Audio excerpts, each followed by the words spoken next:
ನೀವೇನಾದರೂ ಇಂಜಿನಿಯರಿಂಗಲ್ಲಿ computer science choose ಮಾಡ್ತೀನಿ ಅಂದರೆ ನಿಮ್ಮ ಫ್ಯೂಚರ್ ತುಂಬ ಡೇಂಜರಲ್ಲಿದೆ. ರೀಸೆಂಟಾಗಿ ಬಂದಿರೋ ಡೇಟಾ ಪ್ರಕಾರ ಕರ್ನಾಟಕ ಗೌರ್ಮೆಂಟು CS ಹಾಗೆ CS ರಿಲೇಟೆಡ್ ಬ್ರಾಂಚ್ ಸೀಟ್ಸ್ನ ರಿಡ್ಯೂಸ್ ಮಾಡಿದೆ.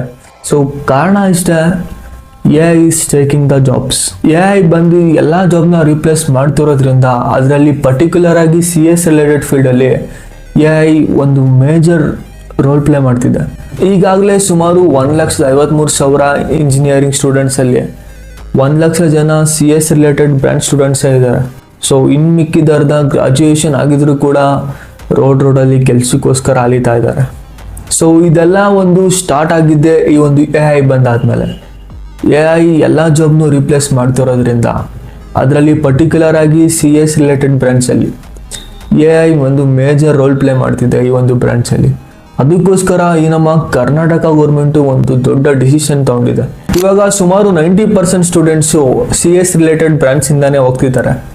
Other branches like electrical, electronics, civil and ಮೆಕ್ಯಾನಿಕಲಲ್ಲಂತೂ ಜನ ಸಾಗರ ಅನ್ಕೊಂಬಿಡಿ.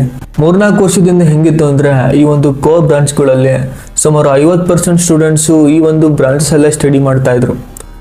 ಆದರೆ ಇವಾಗ ಒಂದು 20% ಸ್ಟೂಡೆಂಟ್ಸ್ ಕೂಡ ಇಲ್ಲ. ಅದರಲ್ಲೂ ಪರ್ಟಿಕ್ಯುಲರ್ ಆಗಿ ಹೇಳಬೇಕು ಅಂದರೆ ಸಿವಿಲ್ ಮತ್ತು ಮೆಕ್ಯಾನಿಕಲಲ್ಲಿ ಒನ್ ಟೈಮಲ್ಲಿ ಈ ಒಂದು ಸಿವಿಲ್ ಮತ್ತು ಮೆಕ್ಯಾನಿಕಲ್ಲು ಒಂದು ಕಿಂಗ್ ಮೇಕರ್ ಬ್ರಾಂಚಸ್ಗಳು.